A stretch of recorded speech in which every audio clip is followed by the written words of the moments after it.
សួស្តីបងប្អូនទាំងអស់គ្នា Welcome to my channel Happy Tea ថ្ងៃនេះខ្ញុំនាំបងប្អូនទាំងអស់គ្នាទៅញ៉ាំអាហារឆ្ងាញ់ៗនៅខេត្តសៀមរាបបាននិយាយទៅខេត្តសៀមរាបនេះទោះបីជាមកប្រហែលដងក៏អត់ចេះធុញដែរខ្ញុំមិនត្រឹមតែចូលចិត្តទេសភាពនិងបរិយាកាសនៅខេត្តសៀមរាបទេប៉ុន្តែម្ហូបនៅសៀមរាបគឺឆ្ងាញ់ណាស់ខ្ញុំក៏ចូលចិត្តដូចគ្នាដែរហើយកន្លែងដែលពួកខ្ញុំចូលញ៉ាំនេះនិយាយទៅដើរទៅដល់កន្លែងណាឃើញកន្លែងណាតំណងគឺចូលញ៉ាំកន្លែងហ្នឹងហ្មងអត់មានដើរតាម review តាមអីទេព្រោះឲ្យដើរតាម review គឺដើររត់ឃើញអញ្ចឹងពេលដែលចេញពីភ្នំពេញមកដល់សៀមរាបគឺល្ងាចដែរហើយអាហារដំបូងរបស់ពួកខ្ញុំសម្រាប់ថ្ងៃហ្នឹងគឺអាហារពេលល្ងាចដោយសារតែអាកាសធាតុនៅក្នុងខេត្តសៀមរាបមានភ្លៀងធ្លាក់រហូតត្រជាក់អន់អញ្ចឹងពួកខ្ញុំចង់ញ៉ាំអីបែបក្តៅ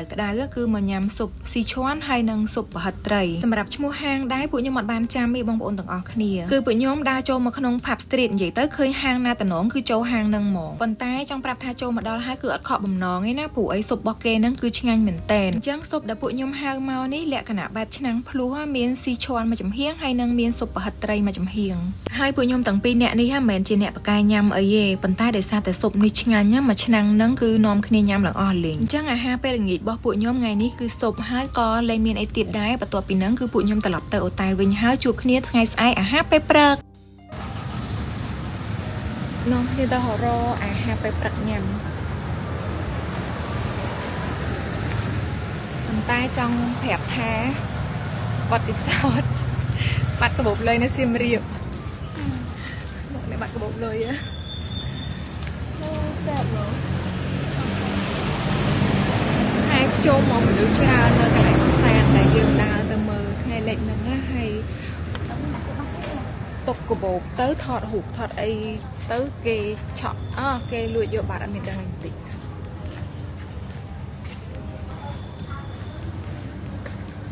អានេះដើរចេញពីអូតែទៅបន្តិចទេឃើញមានកន្លែងញ៉ាំអីមួយកន្លែងណាឃើញមានមនុស្សច្រើនអញ្ចឹងប្រហែលជាឆ្ងាញ់ហើយអញ្ចឹងយើងត្រូវទៅសាក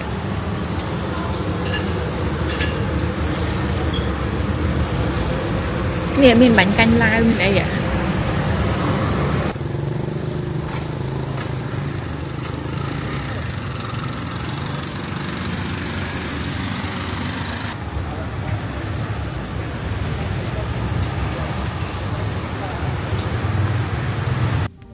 នៅក្បែរកន្លែងពួកខ្ញុំគេហ្នឹងមានហាងមួយកន្លែងគឺហាងនំកញ្ឆាយ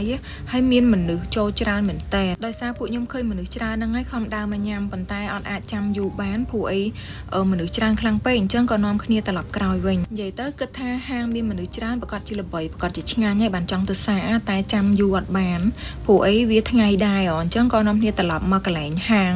ដែលមានលក់ហ្វឺលក់អីនេះវិញហើយហាងហ្វឺនេះក៏នៅមិនឆ្ងាយពីអូតែលដែរព្រោះអីមុនហ្នឹងខ្ញុំក៏បានដើរកាត់ហាងហ្នឹងដែរបន្ទាប់មកពេលទៅហាងនោះទៅមនុស្សច្រើនពេកក៏បកមកហាងនឹងវិញដែរទៅអញ្ចឹងអង្គុយចាំប្រហែលជាមួយសន្ទុះដែរអញ្ចឹងអាហារយើងក៏បានមកដល់ហើយអានេះជាបោះពួកម៉ាក់ខ្ញុំគាត់ហៅបាយមាន់ហើយបងប្អូនទាំងអស់គ្នាមើលចានធំខ្លាំងចានបាយមាន់ហើយនឹងចានហ្វឺរបស់ខ្ញុំនេះអូយធំមែនតើនឹងញ៉ាំអស់អត់ទេនេះបាននិយាយពីក្លិនវិញគឺជះឈ្ងុយហ្មងគួរឲ្យចង់ញ៉ាំហ្មងអ្នកទាំងអស់គ្នា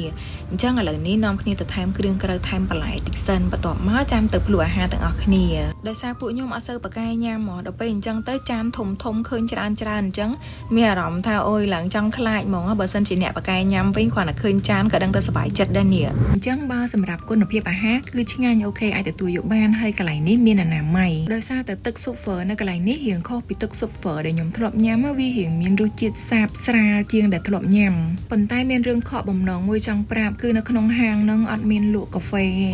ហើយខ្ញុំជាអ្នកដែលត្រូវការកាហ្វេគ្រប់ពេលវេលាទាំងអស់អញ្ចឹងបន្ទាប់ពីញ៉ាំហើយនាំគ្នាដើរទៅបន្តទៀតនៅក្បែរហ្នឹងដើម្បីទៅរកកាហ្វេញ៉ាំម្ដងញ៉ាំអាហារពេលព្រឹកហើយឥឡូវទៅរកកាហ្វេម្ដង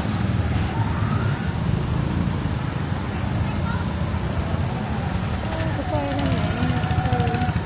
អូនេះឡើយមានកាហ្វេមួយកាហ្វេ bakery កាហ្វេមិនក៏ញ៉ាំដែរឲ្យតែកាហ្វេដើរចេញពីហាងញ៉ាំហ្វឺមិនឆ្ងាយប្រហែលនេះក៏មកដល់កែងតិចមកឃើញហាងកាហ្វេមួយដែលមានឈ្មោះថា All Cafe and Bakery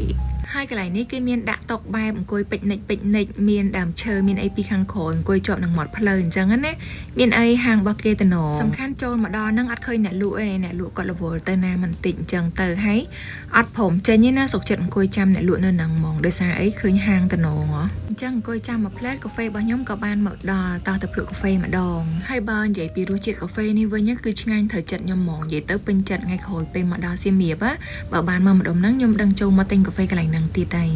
chứ nông kia mong coi relax nơi cái lành hang cà phê mà sự tu tới buổi nhom năm biết vừa tận nào và to tới tiệt đây hay mà xiêm miệp ngày nắng cứ ăn sơ ban mà lên và sạt lên ai tê phụ ấy trong tờ đào hồ cái lành nạp xế đai vì khóc lại vì và sạt chẳng á nè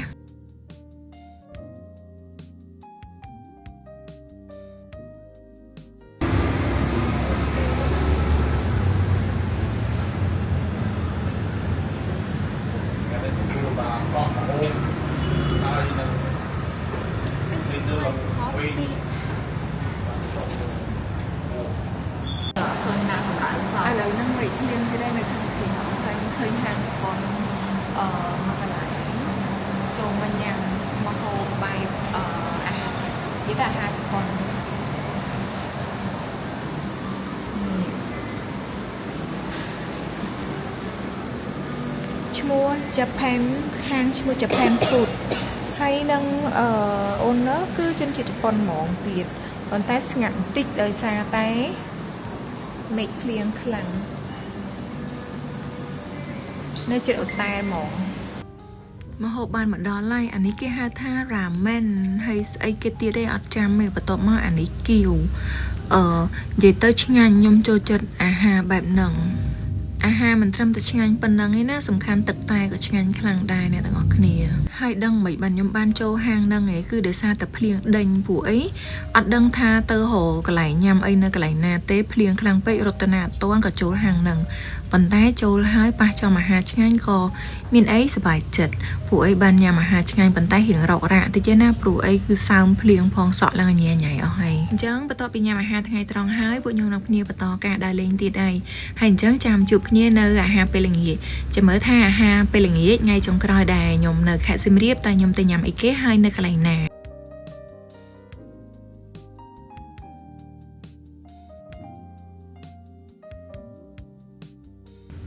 អញ្ចឹងពេលល្ងាចថ្ងៃទី2គឺជាថ្ងៃចុងក្រោយដែលខ្ញុំនៅខេត្តសៀមរាបពួកខ្ញុំនាំគ្នាដើរមកកន្លែងផ្សារខ្មែរដើម្បីមករកអីញ៉ាំពេលមកដល់ឃើញថានៅក្នុងផ្សារខ្មែរនេះគឺមានមនុស្សច្រើនមែនតើហើយនៅនេះបើសិនជាបងប្អូនទាំងអស់គ្នាចង់ទិញអីញ៉ាំបងប្អូនទាំងអស់គ្នាត្រូវទៅរកកន្លែងដូរកូប៉ុនសិនដើម្បី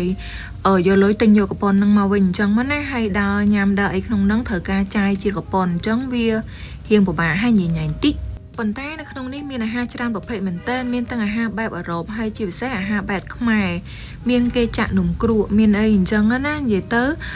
ទិដ្ឋភាពនៅក្នុងហ្នឹងក៏ស្រស់ស្អាតដែរសម្រាប់អ្នកដែលចូលចិត្តថតរូបអាចមកថតរូបលេងអញ្ចឹងទៅប៉ុន្តែពួកខ្ញុំអត់បានញ៉ាំអាហារនៅក្នុងផ្សារខ្មែរហ្នឹងទេដែលថាបងប្អូនទាំងអស់គ្នាមើលឃើញស្រាប់ហើយនេះគឺមនុស្សច្រើនមែនតើដោយសារតែពិបាករកកន្លែងអង្គុយហើយនឹងមួយទៀតនៅពេលដែលពួកយើងដើរកំងអាហារញ៉ាំកំងអីអញ្ចឹងទៅត្រូវរងចាំមានមនុស្សផ្សេងគេនៅចាំច្រើនទៀតអញ្ចឹងក៏សម្រាប់ចិត្តថាអត់ញ៉ាំអាហារនៅក្នុងផ្សារខ្មែរនឹងទេទៅញ៉ាំអាហារនៅខាងក្រៅវិញហើយមួយទៀតចង់ថតរូបថតអីក៏អត់បានស្អាតដែរបងប្អូនទាំងអស់គ្នាដោយសារតែមនុស្សច្រើនពេកទៅវាបាំងទេសភាពបាំងអីអស់ហ្មងណាអញ្ចឹងពួកខ្ញុំនាំគ្នាចេញទៅក្រៅវិញដើម្បីរកកន្លែងញ៉ាំផ្សេងទៀតគឺដើរញ៉ាំអាហារនៅតាមដងផ្លូវឯងគឺនៅម្ដុំផ្សារចាស់អញ្ចឹងនេះគឺជាកន្លែងដែលខ្ញុំញ៉ាំអាហារពេលល្ងាចសម្រាប់ថ្ងៃហ្នឹងនៅម្ដុំផ្សារចាស់នៅតាមផ្លូវហ្នឹងណាហើយសំខាន់ភ្លៀងរលឹមស្រិចទៀតហើយមកហូបនៅកន្លែងរបស់គាត់វិញឆ្ងាញ់ខ្លាំងណាស់អ្នកទាំងអស់គ្នានិយាយទៅខ្ញុំចូលចិត្តមែនតែនជាពិសេសគឺបុកល្ហុងនេះហ្មងរសជាតិបុកល្ហុងហ្នឹងគឺអាចទៅរកនៅកន្លែងណាផ្សេងបានទេនិយាយទៅប្រហែលជាមានតែកន្លែងគាត់មួយហ្នឹងឯងមើលទៅដោយសារអីខ្ញុំអត់ដែរញ៉ាំបុកល្ហុងបែបអញ្ចឹងណារសជាតិប្លែកខ្លាំងមែនតែនហើយខ្ញុំជាមនុស្សម្នាក់ដែលចូលចិត្តញ៉ាំបុកល្ហុងខ្លាំងមែនតែនដោយសារតែខ្ញុំចូលចិត្តញ៉ាំបុកល្ហុងខ្លាំងមែនតែនអញ្ចឹងទៅដល់កន្លែងណាក៏ដោយឲ្យតែគេមានលក់បុកល្ហុងគឺខ្ញុំតែងតែចង់សាករសជាតិឆ្ងាញ់ខ្លាំងខ្ញុំមិនដឹងថាបរិយាយបែបណាតែប្រហែលមកពីខ្ញុំចូលចិត្តរសជាតិបែបហ្នឹងដឹងឯងបងប្អូនទាំងអស់គ្នាបើសិនជាចង់សាកចង់ដឹងថាខ្ញុំនិយាយពិតជាពិតមែនអត់ណាអាចមកហូបបាននៅម្ដុំផ្សារចាស់ណាអញ្ចឹងមកមុខទៀតគឺជាលតឆាពួកម៉ាក់ខ្ញុំគាត់ណែញ៉ាំលតឆាហើយសម្រាប់ខ្ញុំវិញគឺញ៉ាំបុកល្ហុងហើយនឹងមុខទី3គឺគួងទាំងអស់គ្នាអានេះហៅគួងស្រយ៉ឬក៏អីគេហើយបើនៅហាងហ្នឹងវិញគេដាក់អក្សរថាអាហ្នឹងណែម ប៉ុន្តែខ្ញុំអត់ដែរហៅណែមានខ្ញុំហៅតែគួងហើយសម្រាប់គួងវិញគឺឆ្ងាញ់ខ្លាំងដូចគ្នាបងប្អូនទាំងអស់គ្នាកុំភ្លេចមកសាកណាខ្ញុំ recommend ឲ្យកន្លែងហ្នឹងហ្មងខ្ញុំចូលចិត្តមែនតើអូខេឥឡូវប្រឡងឡើងយើងនាំគ្នាទៅហូបកាហ្វេញ៉ាំ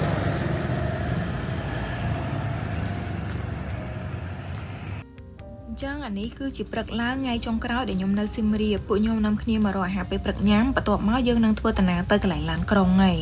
ពួកខ្ញុំក៏មិនទៅណាឆ្ងាយពីម្ដុំអូតែនឹងដែរនិយាយទៅកក់អូតែនឹងមកគឺត្រូវហ្មងនៅប្លុកហ្នឹងសម្បូរកន្លែងញ៉ាំអីមែនតែននិយាយទៅងាយស្រួលមែនតែនពួកអីយើងគ្រាន់តែដើរបន្តិចមកអត់ខ្វះទេកន្លែងហាងកាហ្វេហាងអាហារផ្សេងបាច់ចាំប្របែអស់លុយថ្លៃតុកច្រើនអញ្ចឹងណាសំខាន់នៅតាមផ្លូវនេះអត់ចេះខ្វះទេប្លង់ថតរូបហើយនៅខាងមុខនោះគឺជាហាងកាហ្វេមួយដែរហើយក៏តំណងដែរធ្វើបែបផ្ទះឈើបែបខ្មែរពីមុនមកអញ្ចឹងណាអញ្ចឹងកន្លែងដែលពួកខ្ញុំមកថ្ងៃហ្នឹងគឺមានឈ្មោះថា Footprint Cafe អញ្ចឹងនៅក្នុងហាង Footprint ហ្នឹងក៏ស្អាតដែររៀបចំរចនាបថរបស់គេគឺស្អាតមានកាហ្វេញ៉ាំឆ្ងាញ់មានម្ហូបញ៉ាំឆ្ងាញ់នៅក្នុងហ្នឹងអូខេតើឥឡូវនាំគ្នាចូលទៅមើលនៅខាងក្នុងហាងហើយនៅខាងក្រៅហាងហ្នឹងស្អាតណាស់នេះមានកន្លែងគេឲ្យអង្គុយថតរូបទៀតប្លង់ថតរូបស្អាតហ្មង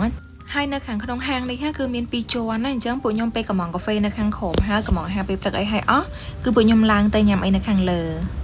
អញ្ចឹងទស្សនវិជ្ជានៅខាងក្នុងហាងហ្នឹងគេមានដេក័របែបជាសភៅជាអីអញ្ចឹងណាហើយនេះគឺជាមេនុយអាហារសម្រាប់ថ្ងៃហ្នឹងនិយាយទៅភាគច្រើនជាអាហារបែប Western food ហើយមានអាហារខ្មែរដែរមានកាទៀវមានអីដែរអញ្ចឹងណាប៉ុន្តែនៅកន្លែងនេះគឺរៀបចំបានស្អាតមែនតើខ្ញុំចូលចិត្តខ្លាំងមែនតើ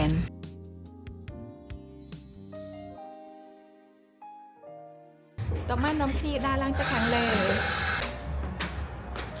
អានេះ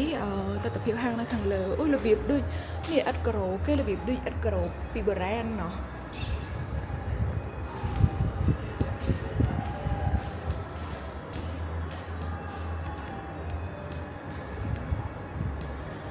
តបមកមាន outdoor ទៀត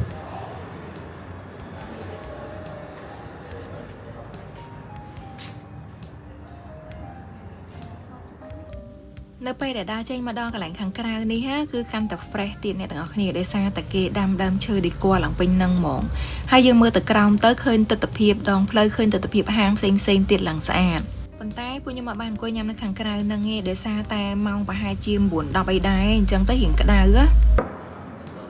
អាយឡាតេមកដល់ហើយស៊ីមរៀបថ្ងៃចុងក្រោយរបៀបដូចលក្ខណៈរករ៉ាបន្តិចព្រោះប្រហែលថ្ងៃនេះវេទនាខ្លាំងណាស់មេឃភ្លៀងរាល់ថ្ងៃ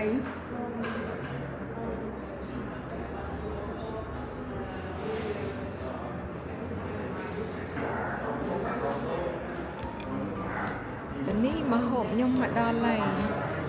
ខ្ញុំកំង cheeseburger ហើយឡើងច្រើនហ្មងនេះ cheeseburger បូកជាមួយនឹង ice latte តមករបស់ពួកម៉ាក់ខ្ញុំគេញ៉ាំអីគេហ្នឹងគុយទាវ